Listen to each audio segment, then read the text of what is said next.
Alhamdulillah, nahmaduhu wa nasta'inuhu wa nastaghfiruh wa na'udzu bihi min shururi anfusina wa min sayyiati a'malina. May yahdihillahu fala mudilla lahu wa may yudlil fala hadiya lahu.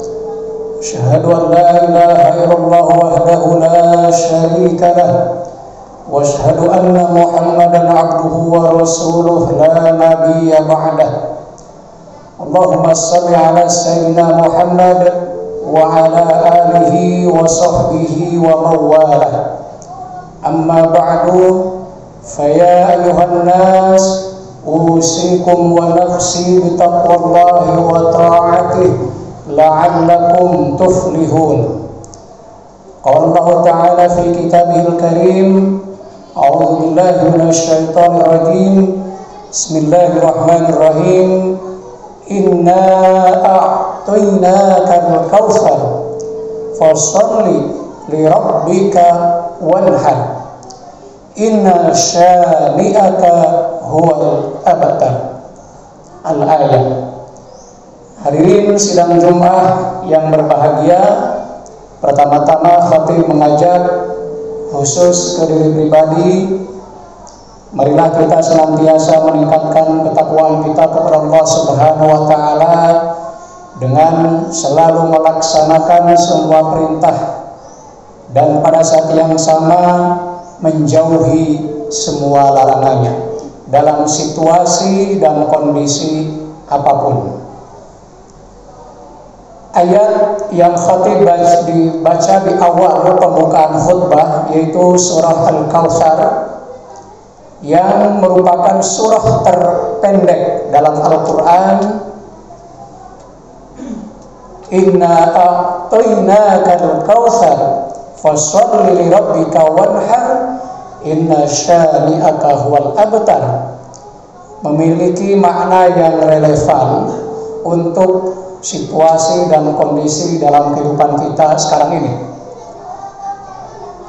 Dilihat dari segi konteks diturunkannya surah ini atau yang kita kenal dengan asbabun nuzul, sebab-sebab diturunkannya surah ini, ada beberapa versi, tetapi yang sangat populer adalah bahwa ayat ini atau surat ini turun berkaitan dengan ejekan, hinaan, cacian dan semacamnya yang dilakukan oleh kaum Quraisy, kaum musyrikin Quraisy terhadap Nabi Muhammad SAW. Kenapa mereka mengejek? Kenapa kaum kafir Quraisy seperti Asal bin Nuail, Abu Lahab mengejek Nabi Muhammad? Karena putra-putra Nabi Muhammad itu satu persatu meninggal. Tidak ada keturunan Nabi yang laki-laki hidup sampai besar. Semuanya meninggal di usia kecil. Yang tumbuh sampai besar sampai melahirkan keturunan adalah perempuan, yaitu Siti Aisyah. Tapi semua putra beliau meninggal. Karena itu beliau diejek oleh kaum Quraisy bahwa Muhammad itu abtar. Abtar itu artinya terputus. Apa yang dimaksud dengan terputus? Karena Nabi Muhammad tidak memiliki anak laki-laki yang hidup sampai besar, maka generasi Muhammad terputus. Dan kita tahu dalam hierarki masyarakat Arab ketika itu posisi laki-laki itu sangat dominan. Kalau dalam istilah sosiologi itu patrilineal, jadi laki-laki yang dominan. Ya. Maka kalau ada orang yang tidak punya anak laki-laki, itu dianggap sebuah kekurangan atau aib. Ya. Karena laki-laki adalah penerus generasi pewaris dari orang tuanya.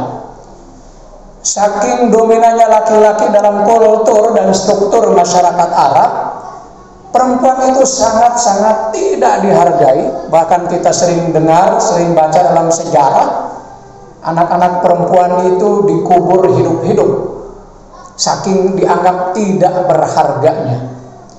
Karena itu begitu anak Nabi, putra Nabi meninggal, kafir Quraisy mengolok-olok, Anda telah terputus, Anta abatar ya Muhammad, kamu terputus, kamu tidak punya generasi penerus. Siapa yang akan melanjutkan generasi yang membawa misi agama kamu? Kira-kira seperti itu kaum Quraisy. Maka turunlah surah Al-Kautsar ini.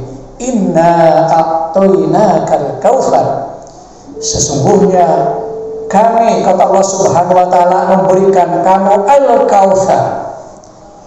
Ada banyak makna tentang Al-Kautsar.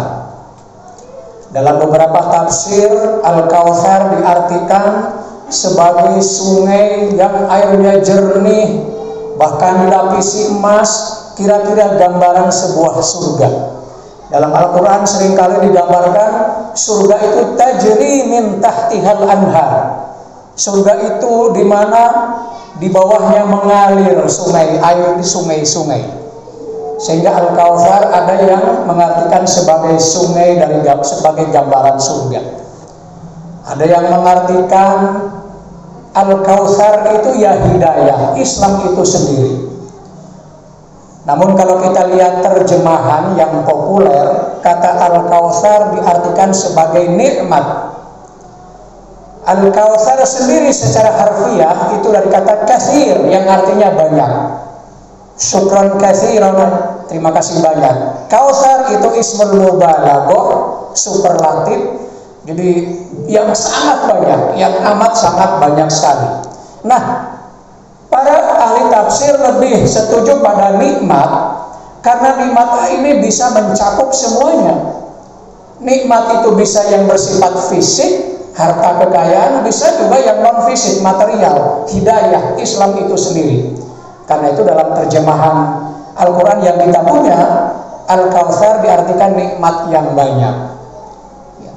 Maka sesungguhnya Allah memberikan kepada kita, kepada Muhammad, nikmat yang banyak, yaitu hidayah, Islam itu sendiri. Maka kalian jangan takut, jangan ragu, jangan bimbang dengan semua ejekan-ejekan, hinaan kaum kafir Quraisy yang menyebut abtar, terputus.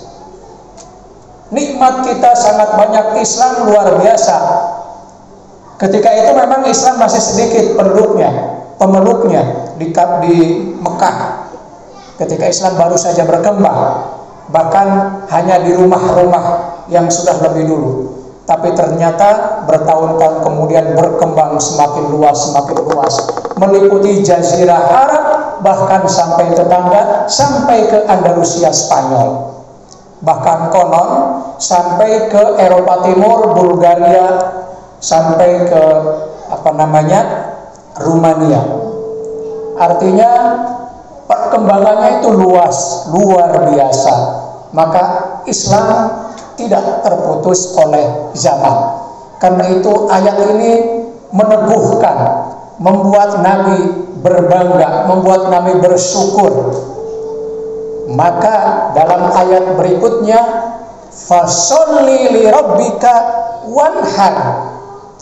Karena kalian sudah diberikan nikmat yang banyak, baik material maupun non material, maka sholli wanhar, maka sholat dan berkurbanlah. Li rabbik, jangan lupa li rabbika. Itu sebagai koidnya, sebagai pengkatnya. Artinya kita sholat, kurban semata-mata karena Allah Subhanahu wa ta'ala, bukan karena yang lain, bukan karena ikut-ikutan yang lain, atau bukan karena ingin dipuji, ingin dilihat oleh orang lain. Li rabbik, semata-mata karena Allah Subhanahu wa ta'ala. Nahar, kata-kata wanhar, nahar dengan ha, itu arti aslinya adalah pangkal dari leher. Nahrun itu pangkal dari leher. Wanhar, ya karena kebiasaan berkurban itu menyembelih hewan, unta, sapi, di leher disembelih, makanya wanhar.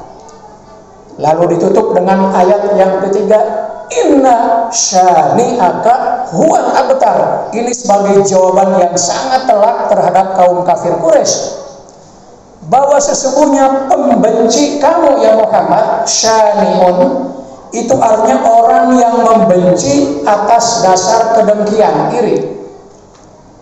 Syana'an itu kebencian, benci karena didasari oleh dengki, iri. Melihat yang lain punya kelebihan, dia iri. Melihat yang lain punya banyak kemuliaan, dia iri. Sehingga kemudian timbul kebencian yang mendalam. Maka di ayat ketiga ini, inna syani'aka huwal abtar, sesungguhnya yang membenci kamu itulah yang akan terputus abtar, yang terputus. Faktanya secara lahiriah, anak keturunan Asyar bin Wail, anak keturunan Abu Lahab dan sebagainya tidak berkembang, tidak ada dalam sejarah. Asyar bin Wail bahkan sama sekali tidak disebut-sebut dalam sejarah. Artinya mereka terputus. Kaum kafir Quraisy selesai, generasinya selesai begitu Islam berkembang. Tapi Nabi Muhammad meskipun laki-lakinya meninggal semua, putra-putranya, tapi dari Aisyah yang menikah dengan Khalifah Ali bin Abi Thalib melahirkan Imam Hasan Husain. Kemudian di Karbala ada yang selamat, Ali Zainal Abidin, dan seterusnya melahirkan generasi-generasi yang banyak. Tidak terputus. Justru yang membenci itulah yang terputus. Maka pelajaran yang bisa kita ambil, membenci sesuatu itu seringkali kebencian itu akibatnya adalah akan lari, akan kembali kepada si pembenci itu sendiri. Banyak contoh saya kira dalam kehidupan nyata, orang yang hatinya diliputi hasud, iri dengki terhadap kesuksesan orang lain, lalu berusaha untuk menggagalkan atau menodai kesuksesan orang lain, yang terjadi adalah sebaliknya. Yang diiri dengki itu justru semakin berjaya, semakin berkembang, dia sendiri malah semakin tertinggal, semakin terputus, semakin tidak berkembang. Karena itu jangan sekali-kali menanamkan kebencian pada orang lain hanya karena kita iri, hanya karena kita dengki. Salat berkorbanlah li rabbik, semata-mata karena Allah Subhanahu wa taala. Barangkali itu saja yang bisa Khatib sampaikan pada khutbah kali ini. Barakallahu li wa lakum fil Qur'anil azim wa nafa'ani wa iyyakum bima fihi minal ayati wa dzikril hakim wa taqabbala minni wa minkum tilawatahu innahu was-sami'ul alim fastaghfiruh innahu wal ghafurur rahim.